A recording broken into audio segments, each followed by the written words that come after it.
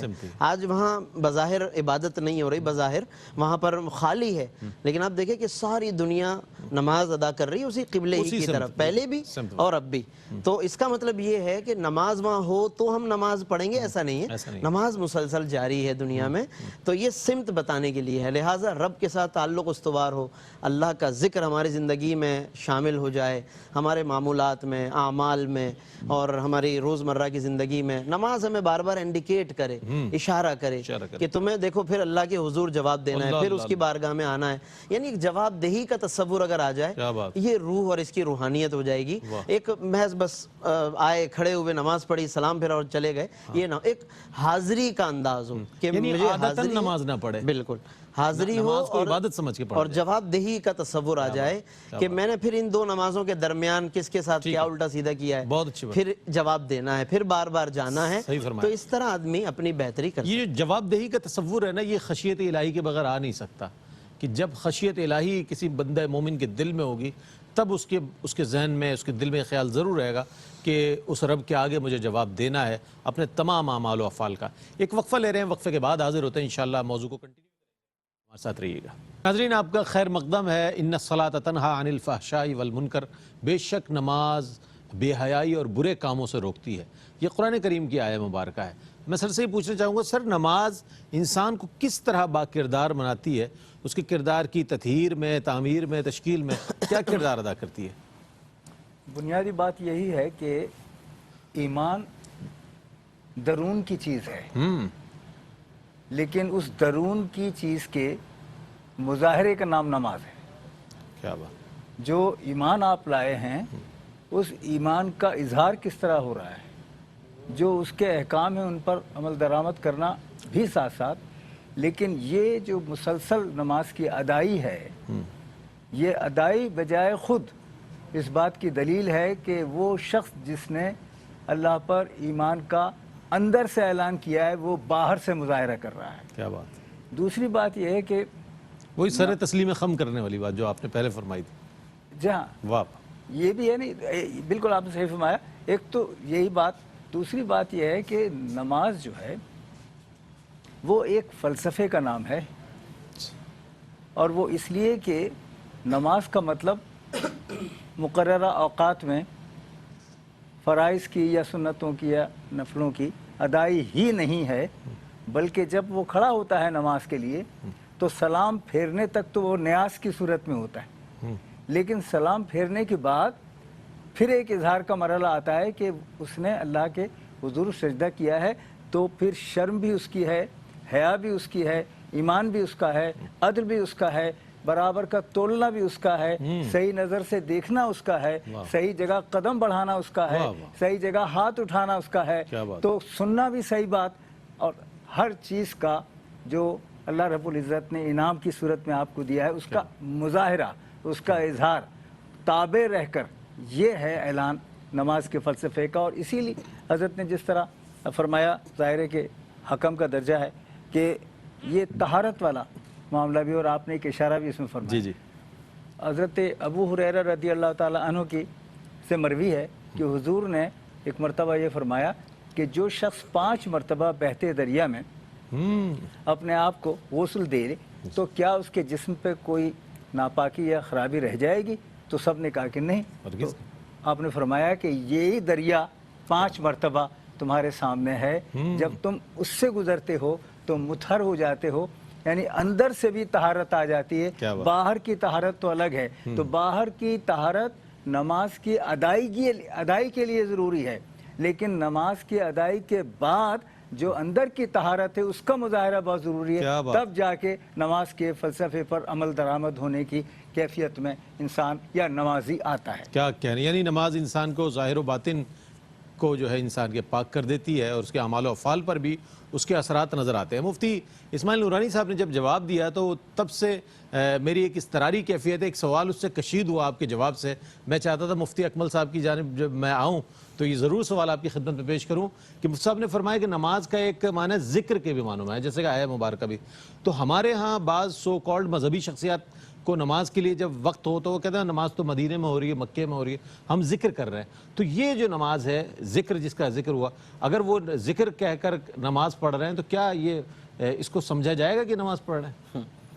اس کو بعض وقت روحانی نماز کا نام دیتے ہیں. جی روحانی حالانکہ شیطانی طریقہ ہے. مسئلہ یہ ہے کہ ذکر جو ہے یہ تو ایک عربک ورڈ ہے جس کا معنی ہے یاد. ہم نے اسے سبحان اللہ, الحمدللہ, لا الہ الا اللہ کے ساتھ خاص کر دیا. جب کوئی کہتے ہیں جی ذکر کر رہے ہیں تو ہم سمجھتے ہیں یہ کر رہے ہیں. ذکر کا اصل معنی یاد. تو یہ جو نماز ہے, جب ہم ہاتھ باندھ کے کھڑے ہوتے ہیں اللہ کی بارگاہ میں رکوع کرتے ہیں, تو یہ سراپا ذکر ہے کہ یہ ثابت کرتا ہے کہ ہمیں اللہ تعالیٰ یاد ہے, تبھی تو اس کی بارگاہ میں کھڑے ہوئے. بے شک بے شک. اور اس یاد کے لیے مخصوص طریقہ ہمارے نبی نے ہمیں تعلیم فرمایا, پوری زندگی اس پر عمل پیرا ہو کر دکھایا.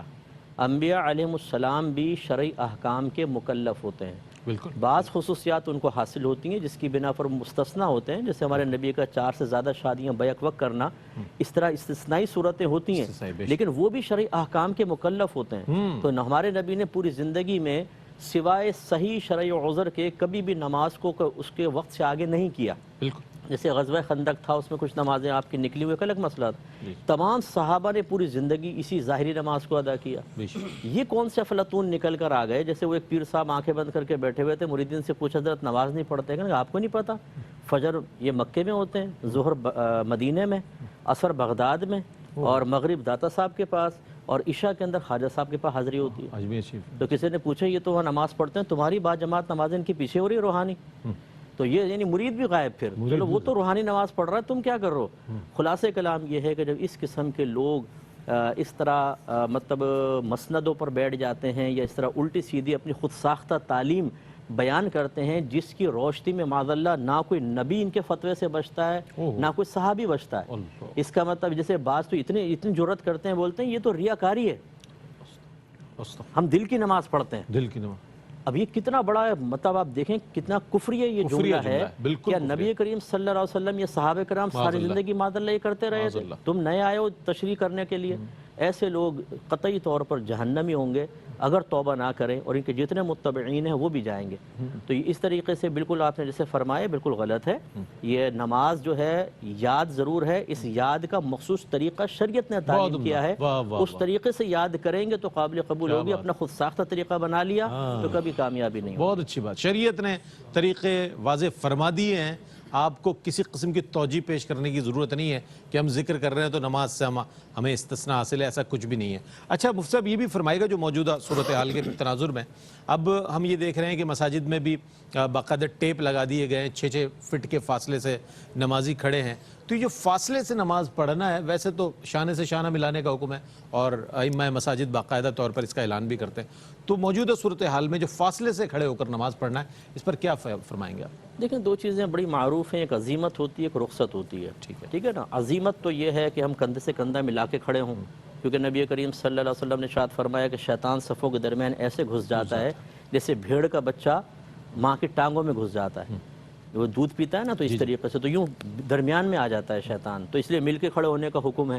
تو عزیمت تو یہ ہے، لیکن رخصت پھر یہ، اب یہ رخصت کی صورتحال آ گئی کہ جب ساتھ کھڑے ہونے میں پرابلم ہو رہی ہے کہ اگر ہم ساتھ کھڑے ہوتے ہیں تو مسجدیں ہی سیل کر دی جائیں گی، تو پھر یہ مجبوری کی صورت بن جاتی ہے، تو پھر علیحدہ علیحدہ کھڑے ہو کر بھی نماز ادا کریں گے تو بالکل نماز ادا ہو جائے گی۔ اور جیسے مفتی صاحب نے وہ شاید تھوڑا سا ایک رہ گیا ایک حصہ کہ وہ اقامت نماز کا جو روحانی طور پر وہ ایک حق ہوتا ہے، اندرونی حق ہے، وہ باطنی حق، وہ یہی ہے خشوع و خضوع۔ خشوع و خضوع، وہ آپ ساتھ مل کے کھڑے ہوں یا علیحدہ کھڑے ہوں، اگر خشوع و خضوع ہے تو آپ کی نماز اللہ کی بارگاہ میں مقبول ہے۔ اور اگر ایسا ہے کہ امام صاحب نے تکبیر لگایا، آپ نے بھی اللہ اکبر کہا، امام صاحب نے قرات شروع کی، آپ نے کہا امام صاحب آپ اپنا کام کریں، فقیر اپنا کام کرتا ہے، ہم دکان کے حساب میں لگ گئے، کرکٹ کے میچ کو سوچ رہے ہیں، پھر جب اللہ اکبر کی آواز ہے تو چاہے رکوع کا ٹائم ہو گیا، رکوع میں کر لیا۔ تو یہ ایسی نمازیں جو بالکل غفلت کے ساتھ ہوں، جیسے آپ نے حضرت سے بھی کویسچن کیا نا کہ ان الصلاۃ تنہی عن الفحشاء والمنکر، اس پر اچھا ہوا آپ کے ذہن میں دوسرا کویسچن نہیں آیا، ورنہ تو اور وضاحت ہوتی کہ ہم تو نمازیں پڑھتے ہیں اور پھر ہر فحاشی ہر گناہ ہمارے ادھر ہو رہا ہے، جی بالکل، کیوں نہیں ہو رہا یہ اثر؟ وہ اسی وجہ سے کہ نمازیں ہیں، جسم ہے، روح ختم ہو گئی ہے۔ تو اس لیے اور حدیث میں بھی ہے، نبی کریم صلی اللہ علیہ وسلم نے ارشاد فرمایا کہ آخری زمانے میں پوری مسجد میں کوئی ایک بھی ایسا نہیں ہوگا جو خشوع و خضوع کے ساتھ نماز ادا کر رہا ہو۔ اللہ اکبر۔ اور میں اپنے تمام دیکھنے والوں سے گزارش کرتا ہوں کہ جو بزرگوں کے بڑے بڑے مجاہدات ہیں نا، ان کا اگر رنگ دیکھنا ہو، صرف 2 رکعت نماز ایسی پڑھیں کہ دنیا کا کوئی خیال آنے نہ دے، بس یہ ادا کر کے دیکھیے، انتہائی مشکل کام، انتہائی مشکل۔ ایک دفعہ تو ہو جائے گا، دوسری دفعہ نفس کیا کہ بھائی خدا کے واسطے یہ کہاں مفتی صاحب نے تجھے پھنسا دیا، پہلے خشوع و خضوع زیادہ تھا، اس میں پریشانی ہو رہی ہے۔ حالانکہ یہ ہے حقیقت کہ اپنے آپ کو دنیا کے خیال سے بالکل ہٹا کے اللہ کی طرف لے کر آئیں، تب وہ روح نماز حاصل ہوگی، تب وہ نماز ہمیں گناہوں سے اور سب چیزوں سے بچائے گی۔ اور پھر ظاہری علم بھی ہونا چاہیے، جیسے مفتی صاحب نے ارشاد فرمایا، نبی کریم صلی اللہ علیہ وسلم فرماتے ہیں جس نے 2 رکعت نماز اس طرح ادا کی کہ اس میں دنیا کا کوئی خیال دل میں نہ لایا، وہ گناہوں سے ایسا پاک و صاف ہو جائے گا جیسے آج ہی اپنے ماں کے پیٹ سے پیدا ہوا ہے۔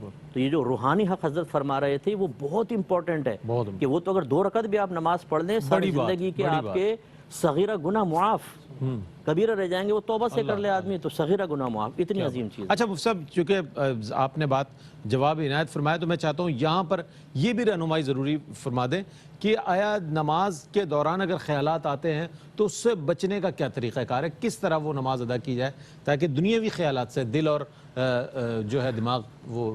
دیکھیں پہلی بات تو یہ کنفرم ہے کہ کوئی بھی ان خیالات سے محفوظ نہیں ہے، نہیں بالکل۔ اکابرین ہوتے ہیں تو پاکیزہ خیالات آئیں گے ان کو، یا وہ لاتے ہیں جان بوجھ کر، باقی کوئی بھی اس سے محفوظ نہیں ہے۔ تو بعض تو یہ سمجھتے ہیں کہ یار خیالات بہت زیادہ آتے ہیں، میری تو نماز بیکار ہے، میں کیا کروں؟ بھائی اس سے کوئی محفوظ نہیں ہے، ہونا یہ چاہیے جیسے خیال آیا آپ اس کو جھٹکیں۔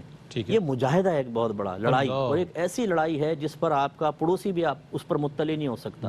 یہ پوری اخلاص لڑائی ہے جو اللہ کے لیے لڑ رہے ہیں۔ اس کا بس حل یہی ہے کہ جیسی وسوسہ آئے اسے جھٹکیں، وسوسہ آئے اس کو دور کریں۔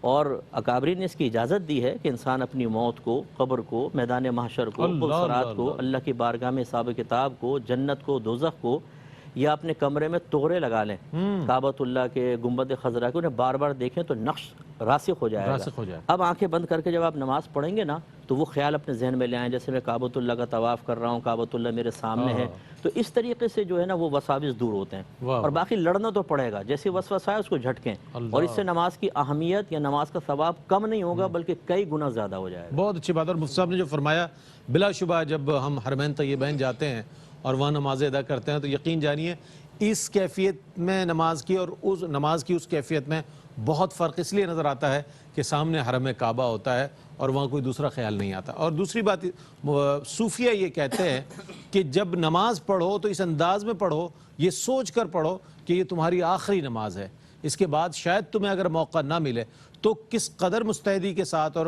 حضوری قلب کے ساتھ آپ نماز پڑھیں گے، خشوع و خضوع کے ساتھ پڑھیں گے تب میں سمجھتا ہوں کہ انسان بہت زیادہ بیدار ہو جائے گا اور نماز کی طرف آئے گا۔ اللہ تعالی ہمیں جو کچھ سن رہے ہیں اس پر عمل کرنے کی توفیق عطا فرمائے۔ ناظرین، آپ کا خیر مقدم ہے۔ نماز آج ہمارا موضوع ہے، انتہائی اہم موضوع، اور ایک ایسا موضوع کہ عام طور پر جس کے بہت زیادہ ہمارے ہاں اہمیت نہیں دی جاتی، اور چونکہ بس کوئی نماز پڑھتا ہے تو اچھی بات ہے، بھئی یہ بندہ نمازی ہے، اور کوئی نہیں نماز پڑھتا تو ہاں یار بس وہ عادت، چونکہ وہ یار مصروفیت بہت رہتی ہے تو ظاہر نماز سے بس کبھی قضا کر لیتے ہیں، کبھی پڑھ لیتے ہیں، یہ ہوتا ہے۔ اچھا مفتی صاحب یہ بتائیے گا کہ چونکہ تراویح کا سلسلہ بھی ہے، تو اب کوئی شخص آیا ہے اور جماعت تو نکل گئی، اس کی تراویح بھی کچھ رکعتیں ہو گئی ہیں، تو کیا وہ پہلے فرض عشاء کی پڑھے پھر تراویح میں شامل ہو، یا پھر ان تراویح کی جو تعداد کو کس طرح پورا کرے؟ کچھ اس حوالے سے ارشاد فرمائیے۔ جی، تراویح کی درستگی کے لیے شرط ہے کہ عشاء کے فرائض کم از کم وہ ادا کر چکا ہو۔ اچھا، تو اس کے لیے حکم شرعی ہوگا کہ علیحدہ پہلے 4 فرض ادا کرے اور پھر آ کے تراویح میں شامل ہو جائے۔ اس کے بعد چاہے وطر پھر یہ جماعت سے پڑھے نہ پڑھے، جو جتنی رکعت تراویح کی نکل چکی تھی پہلے ان کو ادا کر لے، پھر اپنی وطر ادا کر لے، اور اگر یہ چاہے تو وطر کی جماعت میں شامل ہو سکتا ہے، اس کے بعد پھر اپنی تراویح کی بقیہ رکعات پوری کر لے۔ اچھا، اور اگر جماعت نہیں ملی اس کی اور تراویح بقیہ پڑھ لی تو جماعت کے ساتھ وطر پڑھ سکتا ہے؟ یہ بالکل پڑھ سکتا ہے، لیکن اگر عشاء کے فرائض نہیں پڑھے اور ڈائریکٹ تراویح میں شامل ہو گیا تو سنت موقع ادا نہیں ہوگی، اچھا، وہ نفل رہے گی، تراویح کی ادائیگی کا مطالبہ اب بھی باقی رہے گا۔ ابھی باقی رہے گا، ٹھیک ہے۔ اچھا، ایک اور سوال اسی حوالے سے ہم یہ جاننا چاہیں گے آپ سے کہ جب تراویح پڑھی جاتی ہے تو عام طور پہ یہ ہوتا ہے کہ بہت سے لوگ جو ہیں وہ جو درمیان میں دعا پڑھی جاتی ہے وہ بہت سے لوگوں کو یاد نہیں ہوتی، تو اس کے لیے کیا حکم ہے؟ وہ اللہ کی حمد و ثنا پڑھی جاتی ہے، اس میں تسبیح ہے، مطلب کچھ بھی ذکر کر سکتا ہے آدمی، کچھ بھی لا الہ الا اللہ پڑھ لیں، درود شریف پڑھ لیجئے، کچھ بھی پڑھ سکتا ہے، وہ خاص مخصوص دعا پڑھنا مخصوص دعا پڑھنا ضروری نہیں، ٹھیک ہے۔ اچھا وہ سب میں چاہتا ہوں کہ نماز کا چونکہ موضوع ہے اور آپ ظاہر تشریف فرمائے، تو جب نماز ہمارے ظاہر و باطن پر اس طرح اثر انداز ہوتی ہے تو نماز کے اثرات ہماری سوچ، ہماری فکر، مفتی صاحب نے بڑی اچھی بات ارشاد فرمائی کہ با جماعت کھڑا تھا ہو گیا نمازی، لیکن اس کا خیال دھیان جو ہے یا اپنے بزنس کی طرف ہے، اپنی جاب کی طرف ہے، اپنی دیگر معاملات اور معمولات کی طرف ہے، تو سوچ اور فکر پر کس طرح نماز کو اثر انداز ہونا چاہیے جو عام طور پر ہمارے یہاں نظر نہیں آتا؟ دیکھیں، نماز کے کچھ اثرات انسانی سوچ پر یا اس کے روزمرہ کی روٹین پر کچھ تو وہ ہیں جو ظاہری اعتبار سے ہیں، اور کچھ ایسے اثرات ہیں جو اس کے باطنی اعتبار سے ہیں اور ہونے چاہیے۔ ظاہری اعتبار سے تو انسان کے اندر پابندی وقت اور طہارت و پاکیزگی کا ایک تصور آنا چاہیے۔ نماز چونکہ مسلسل ایک طہارت کا سسٹم اور نظام ہمیں فراہم کرتی ہے، ٹائم ٹیبل، ان الصلاۃ کانت علی المؤمنین کتابا موقوتا، کہ نماز ایک وقت معین کے مطابق فرض کی گئی ہے۔ پھر جماعتوں کے بھی ٹائم ٹیبل ہوتے ہیں، اور بہرحال ہر نماز کا ایک وقت مقرر ہے، تعداد رکعات بھی ہے، پھر اس کے اندر انسان کو چیزیں مینیج کرنے کا بھی ایک طریقہ آتا ہے۔ یعنی یہ چیزیں وہ ہیں کہ جو انسان اگر سیکھنا چاہے اور اپنے آپ پر مرتب کرنا چاہے ان اثرات کو تو کر سکتا ہے، اگر اس انداز سے اور ان تمام نتائج و اسباق میں غور کر کے نماز ادا کرے۔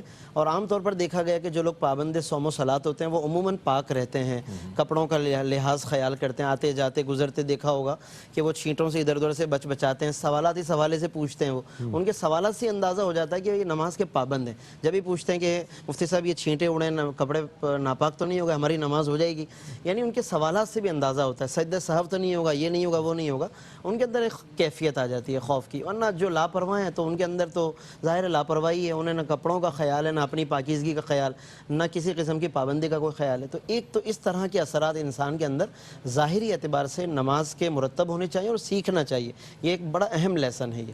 اچھا، پھر اس کے علاوہ کچھ وہ ہیں کہ جو انسان کے اندر باطنی اعتبار سے اسباق ہیں جو کہ اس کو سیکھنے چاہیے۔ مثال کے طور پر اگر ہم جماعت کے حوالے سے بات کریں تو اس کے اندر ایک مساوات کا ہمیں درس ملتا ہے، ایک ہی صف میں کھڑے ہو گئے محمود و ایاز، تو ایک مساوات کا درس تو ہے یقیناً کہ غریب ہو امیر ہو کوئی بھی ہو، جب جس کو جیسے موقع ملتا ہے وہ صف جب بننا شروع ہوتی ہے تو ایسا نہیں کہ پہلے وہ حضرات آ جائیں پھر وہ حضرات آ جائیں، ایسی کوئی بات نہیں ہے۔ تو اس طرح یہ ایک مساوات کا درس ہے، تو یہ درس ہمیں اپنانا بھی چاہیے، یعنی یہ نہیں کہ صرف اس صف بندی کے ٹائم ہے اور اس کے بعد پھر جب نکلے تو پھر وہیں کے وہیں کھڑے، گیٹس کے باہر بھی پھر وہ طبقاتی تقسیم وہیں کی وہیں، مواخات کا ایک معاملہ رہنا چاہیے۔ بالکل، تو ایک مساوات بھی سیکھنی چاہیے۔ اس کے علاوہ کچھ عجز و انکسار بھی انسان کے اندر اس سے پیدا ہو سکتا سکتا ہے اگر ہم سیکھیں تو. دیکھیں نا کہ بڑے اچھے کلف والے بھی کپڑے ہم پہن کر آتے ہیں, لیکن نماز کے اندر جب ہم جاتے ہیں تو وہ ہماری جو کپڑوں کا جو بھی ایک اس کا سلیقہ بندی ہے یا وہ جو اس کی سیٹنگ ہے وہ متاثر ہوتی ہے. تو نماز سے ہم یہ سیکھیں کہ اگر یہ چیزیں متاثر ہوتی ہیں, ہماری پیشانی پہ خاک بھی لگ جاتی ہے, مٹی بھی لگ جاتی ہے, تو کوئی ایسی حرج کی بات نہیں ہے. یعنی کبھی اگر باہر ایسا ہو جائے, کسی کی وجہ سے ایسا ہو جائے, درگزر کریں ہم, یعنی ان چیزوں کو ہم ایک زندگی کا حصہ بنائیں. تو نماز سے یہ چیزیں بھی ہمیں. اچھا, ایک اور مزید بات یہ کہ نماز کے ذریعے انسان کی سوچ پر کچھ سیکھنے کا بھی جذبہ پیدا ہو سکتا ہے اگر ہم سیکھیں, کیونکہ نماز کے اندر ورائٹی اتنی ہے, انواع و اقسام اتنی ہے نماز کی, شرعی احکام کی, اور اتنے مطلب شرعی مسائل. ایک فقہ الصلاۃ مکمل ایک مستقل ہے کہ جس کو مطلب یہ کہ آدمی جت قدر سیکھے اس کو اس کے اندر گہرائی نظر آتی جائے گی. پھر انواع و اقسام دیکھ رہے ہیں, نماز جنازہ الگ ہے, سفر میں چلا جائے تو قصر الگ ہے, عیدین الگ ہے, جمعے کے مسائل الگ ہے, رمضان آ جاتا ہے تو تراویح کی کتنی بحثیں چھڑ جاتی ہیں, انفرادی الگ ہے, قضاء عمری کے مسائل الگ ہیں. تو اگر باقاعدہ انسان پابند ہو تو اس کے ذہن کے اندر کچھ سیکھنے کا بھی جذبہ ہوگا نا, سوالات پیدا ہوں گے, غلطیاں کرے گا پھر سیکھے گا. تو یہ تمام چیزیں ہیں. تو گویا نماز ہر طرح سے انسان کی سوچ پر اثر مرتب کرتی ہے, کچھ علم کے حوالے سے, کچھ عمل کے حوالے سے, اخلاقی حوالے سے, سماجی حوالے سے, انفرادی زندگی کے حوالے سے. تو بشرطے کہ ہم اس نقطۂ نظر سے اس کو ادا کریں تو ایک بہت زبردست پیکیج ہے ہمارے لیے. کاش کہ ہم اس حوالے سے بہت اچھی بات آپ نے ارشاد فرمائی. عام طور پر یہ پوچھا جاتا ہے نماز آتی ہے جی, کتنی نمازیں؟ 5 نمازیں. فجر میں کتنی, ظہر میں کتنی, عصر میں کتنی, مغرب میں. اگر کسی نے ان سوالات کے جوابات دے دیے تو سمجھا جاتا ہے اسے پوری نماز آتی ہے. حالانکہ نمازوں کی جو تفصیلات مفتی صاحب فرما رہے ہیں اور مفتی صاحبان جب ارشاد فرماتے تو اندازہ یہ ہوتا ہے کہ یہ پورا ایک سبجیکٹ ہے جسے دیکھنا چاہیے بغور, چونکہ ہم مسلمان ہیں ظاہر ہے, اور اس لحاظ سے ہمیں اس حوالے سے آگہی بہت ضروری ہے. اچھا, نماز کے سر یہ فرمائیے گا کہ اخروی فضائل اور فوائد جو ہیں, میں چاہتا ہوں اس پر بھی کچھ کلام فرمائیے. اخروی فضائل اور فوائد کیا ہیں؟ جتنے فضائل اور برکات کا اظہار اس وقت ہوا, اصل میں وہ تو یہاں ایک تیاری کی صورت میں ہے, انعام اس کا تو آخرت میں ہی ہے. اور اسی لیے کہا یہ جاتا ہے کہ سب سے پہلے اگر کسی چیز کے لیے پوچھا گیا تو وہ نماز ہے. تو جب سب سے پہلے جس چیز کا حساب لیا جائے گا وہ انعام دینے کے لیے تو لیا جائے گا نا. میزانیہ تیار ہوتا ہے, انعام کا مستحق ہے کوئی یا مستحق نہیں ہے, محروم ہے انعام سے. ان دونوں چیزوں کا فیصلہ جس دن ہو رہا ہے اس دن کی تیاری ہی تو یہ ہے. بالکل. اور اس دن سب سے پہلے اس کا حساب ہے تو اس وقت آپ کو اندازہ ہوگا ہمیں کہ ہم نے جو وہاں کیا تھا. دیکھیے, نماز کے 2 پہلو بہت اہم ہیں, حضرات تشریف فرمائیں. جی فرمائیے. یہاں آپ اپنے انداز کو بدلتے ہیں, جیسے کہ ابھی اشارہ کیا, جی بالکل, چاہے وہ روحانی ہو یا معاشرتی اور سماجی ہوں. لیکن یہ تو یہاں کی بات ہے. بات وہاں کی ہے کہ جب وہ انعام کی صورت, یہ جو ابھی ایک اصطلاح استعمال فرمائی تھی قضائے عمری, تو وہ ہے کیوں؟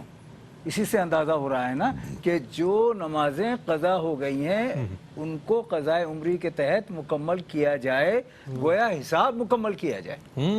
وہ حساب اسی لیے ہے, وہاں دینے کے لیے یہ حساب ہے نا. اور اسی لیے یہ فرمایا گیا ہے, بتایا گیا ہے کہ اس پوری کیفیت. اور میں پھر عرض کرنا چاہتا ہوں, اپنی گزارش دہرانا چاہ رہا ہوں کہ اصل میں یہ نماز جو ہے وہ تبدل کا, تبدیلی کا, تغیر کا اپنے اندر ایک استعارہ ہے. تو جب آپ نماز خشوع و خضوع جس طرح حضرت نے فرمایا 2 رکعتیں ایسی کہ دنیا سے ڈیٹیچ ہو کر پڑھ لی جائیں, تو اب یہ ڈیٹیچ ہونا جو ہے نا وہ ہے اصل میں نماز کا پیغام کہ آپ دنیا سے ڈیٹیچ ہو جائیں اور نماز سے اٹیچ ہو جائیں. وہی بات, یعنی دنیا سے ڈیٹیچ ہونا ہی نماز کی طرف آنے کی ایک کہہ لیجیے شرط ہے. کیا بات. اگر آپ پھر بھی نماز میں بھی اٹیچڈ ہیں تو نماز نہیں ہوئی نا. اس طرح اشارہ بالکل صحیح فرمایا. تو ڈیٹیچ ہونے کی کیفیت میں جب آ جائیں گے آپ تو پھر نماز کی حاضری جو ہے وہ حضوری میں بدل جائے گی. یہ ہے فرق کہ آپ حاضر تو ہیں, سب دیکھ رہے ہیں کہ نماز ادا ہو رہی ہے, حضوری میں ہے, لیکن آپ حضوری کے عالم میں اور کیفیت میں ہیں یا نہیں ہیں. جس طرح آپ نے ابھی فرمایا کہ وہاں کی جو ادائی ہوتی ہے نماز کی خانہ کعبہ میں, اور وہ بالکل الگ اس کی کیفیت اور صورت ہوتی ہے. کیوں ہے؟ اس لیے کہ ایک تحریک ہے, ایک